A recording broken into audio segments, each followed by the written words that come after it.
Australian healthy welcome to my channel. সবাইকে evergreen with Rajdeep এই চ্যানেলটিতে স্বাগত। সবাই ছাদ বাগানের প্রতি ভালোবাসা জন্ম, গাছের প্রতি ভালোবাসা জন্ম এই কামনা করি। আজকে যে গাছটি টবে প্রতিস্থাপন করব সেই গাছটি হচ্ছে এরিকা পাম। এই গাছটি সেমি ইনডোর প্রকৃতির, ডিরেক্ট সানলাইট পছন্দ করে না। এটা সাউথ ইস্ট এশিয়ায় প্রচণ্ড পরিমাণে পাওয়া যায়। এটি এয়ার পিউরিফায়ার হিসেবেও কাজ করে। তো এই গাছটিকে আমি এনেছি প্রায় 5 দিন আগে। 5 দিন আগে এনে রেখে দিয়েছি, তাড়াহুড়ো করিনি গাছ পোতার জন্য, আপনারাও করবেন না। তো এই গাছটি পোতার জন্য আমি একটি প্লাস্টিকের টব নির্বাচন করেছি এবং দেখবেন এই গাছটি পোতার পর যেন এই গাছটি যেখানে রাখবেন সেখানে যেন ডিরেক্ট সানলাইট না পড়ে, তাতে পাতাগুলো কি হয় ঝলসে যায়। গাছ মারা যাবে না, কিন্তু গাছ হেলদিও থাকবে না। এই গাছটির জন্য যে প্রকৃতির মাটি বা সয়েল মিক্সচার আমি তৈরি করেছি সেটা নর্মাল গার্ডেন সয়েল নিয়েছি আমি, নেব এর সাথে বালি, নেব এর সাথে ভার্মি কম্পোস্ট। তো এই তিনটে জিনিসকে মেশাবো, এর সাথে হাড় গুঁড়ো, শিংকুচি ও নিমখোল দিয়ে আমি এর মাটিটাকে তৈরি করব।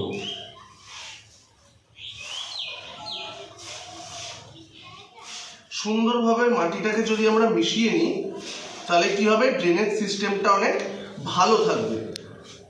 আর এর সাথে যেটা আমি দেব, যেটা অনস্বীকার্য দিতেই হবে, সেটা হচ্ছে এই স্যাফ ফাঙ্গিসাইডটি।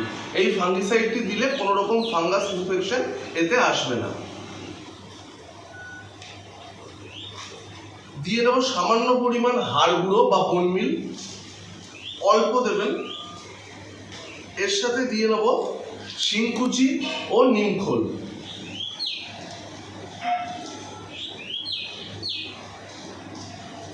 এবার এটাকে সুন্দরভাবে মিক্স করে আপনাদের টবের মাটি কিন্তু একদম প্রস্তুত।